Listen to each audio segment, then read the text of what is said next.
was hoping you'd keep that up so I could do my shadow puppetry.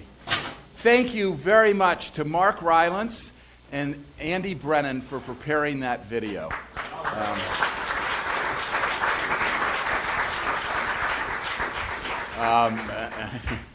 Every time I send them an email, how's it going? How's it going? We're all in. We're all in. We're all in. And they were. They put in hours on that video. It's great. Thank you very much. The parables that Stacy just told appear basically at the center of Matthew's gospel, and those two are only in Matthew's gospel. So Matthew is kind of making a point about the structure of faith and the structure of discipleship. And there's an outline to the parables, and there's an outline in Matthew's understanding of what a disciple is. There are three things that happen. There's what one scholar calls an advent, which is coming. There's a reversal, and then there's an action based on the coming and the reversal. And this is the constant theme in Matthew's gospel for discipleship. Jesus walks along the shore.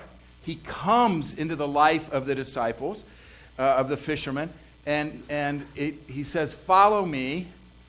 They reverse their life, they leave their nets, and they take action in following Jesus.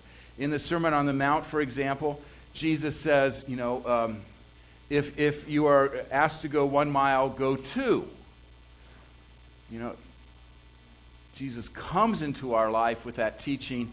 We reverse, actually, the direction we're taking and act on that. We go the extra mile. The story last week of Bartimaeus, the blind man. Jesus comes into his life. Bartimaeus receives sight. He is reversed, and he takes action. He follows Jesus. And not everybody in whose life Jesus comes reverses their life or takes action on it. The rich young ruler, Jesus comes into his life, but he decides not to reverse his life, change his life, and he doesn't take action on it. So this is the theme where Matthew is basically saying, for disciples, they're all in. They're all in. They're going to reverse, and then they're going to take action. One writer has said that if God exists, that is not an insignificant fact.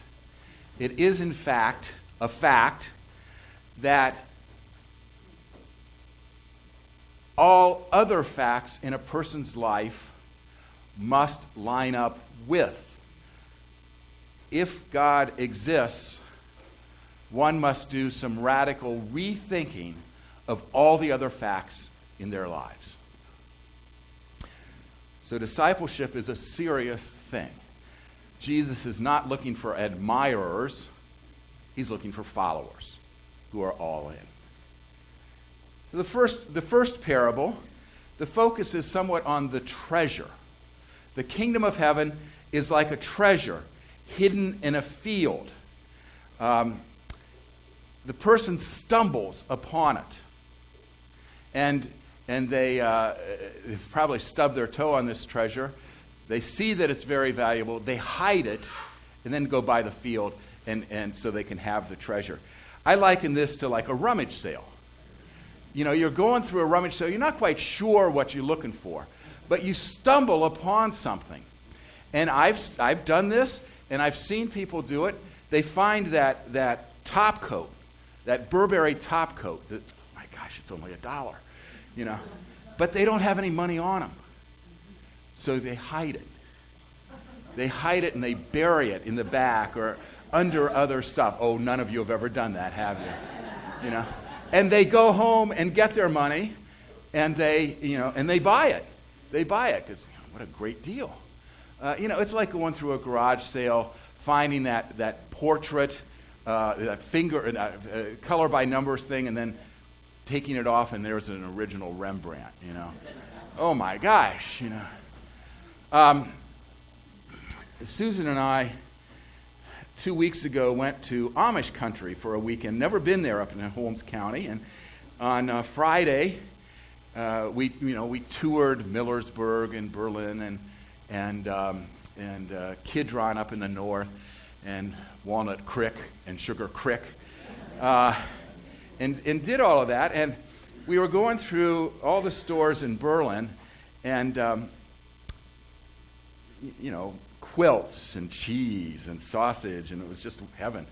And we went to the Berlin Antique Mall, and we were just walking around looking at stuff, and I didn't realize that actually we were looking for something. And I was informed that we needed a dresser. And Susan found this dresser that, oh Lord, we said, we're not sure we can get it in the car to get home. Thank you, you know. And, but we said, we'll measure the car, we'll measure this, and there was an inch to spare. So we said, well, let's think about it. So we went back to our bed and breakfast, an Amish bed and breakfast that had no TV, no phone, no clock, no radio. But it was great. And so we said, okay, we're going to go back to Berlin, and if we're going to buy this, we need to restructure our day. On Saturday, we need to rearrange what we had planned if we're going to go back to Berlin and buy that dresser.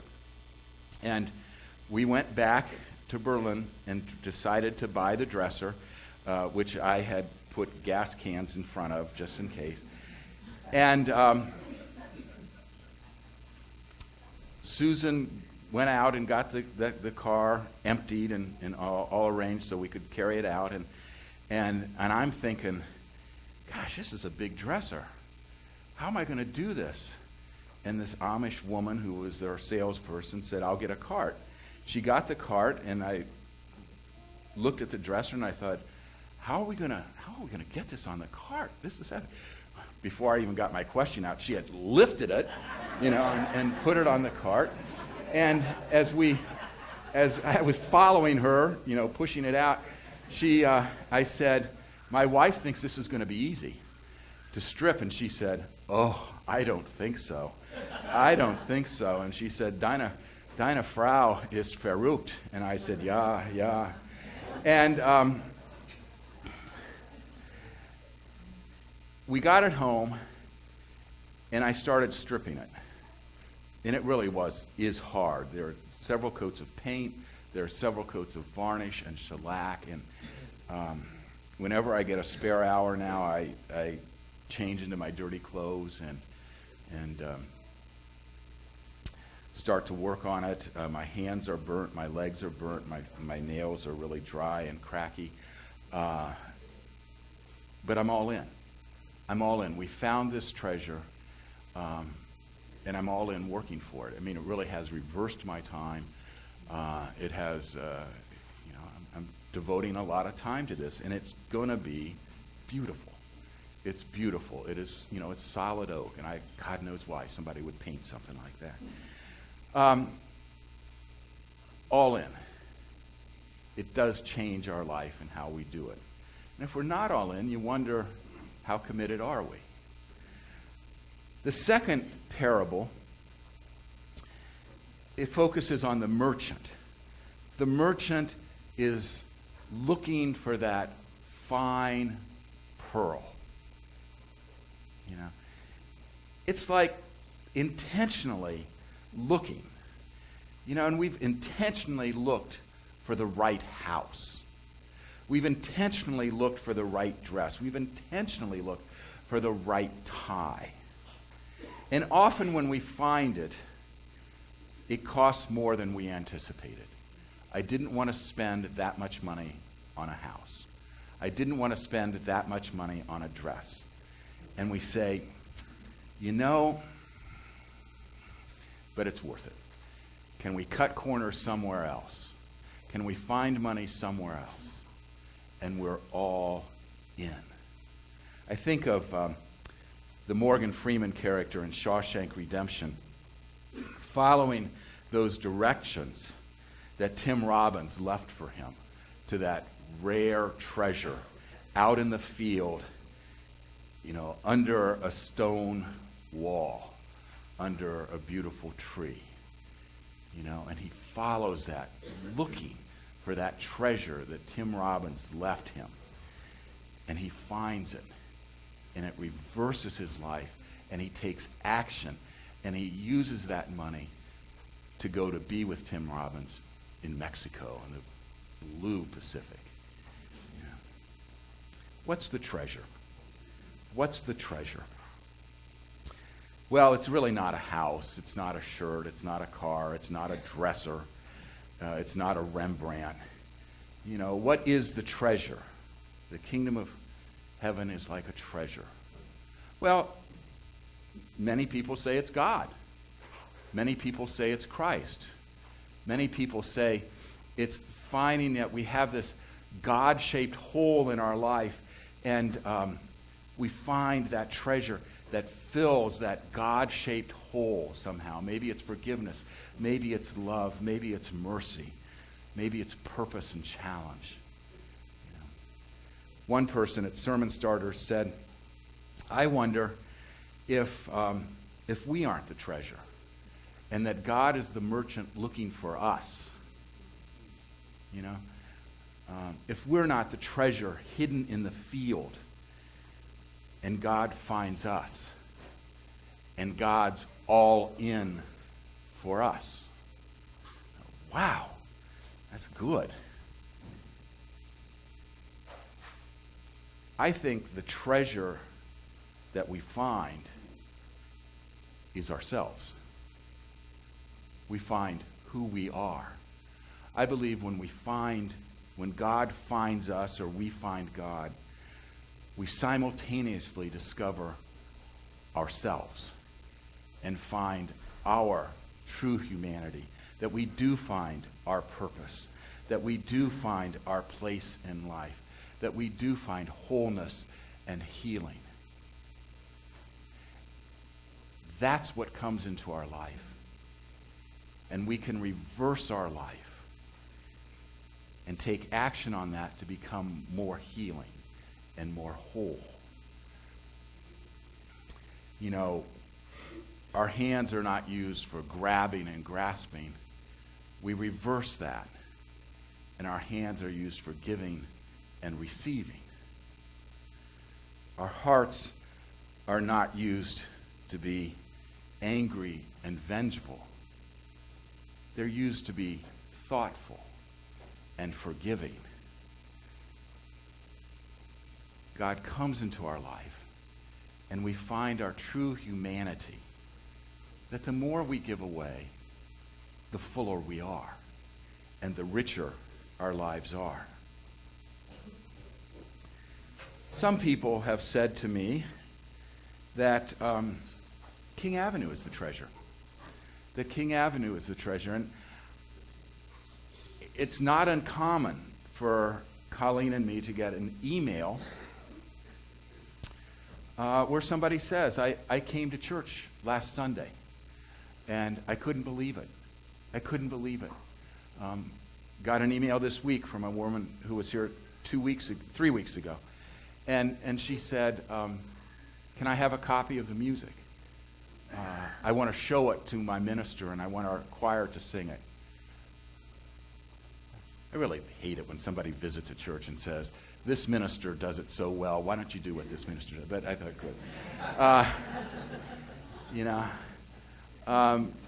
We'll get parents who visit with their children who are at Ohio State saying, I can't believe the experience I had. I didn't know churches were like that. They think they found a treasure. I got a call this week from a woman in her 80s whose husband is in hospice, and she said, my husband's in hospice. He really needs a pastoral call, and I've heard wonderful things about your church. Could you come out and see my husband? Never heard of him before. Went out, and I found a treasure in this man as he talked about his dying. And it was a wonderful time. People see King Avenue as a treasure. Our banner and our pledge card says, all in for ourselves, for our church, and for our community. And originally I thought, all in for ourselves sounds so selfish and self-centered. But, when we're all in with anything, we benefit. We benefit.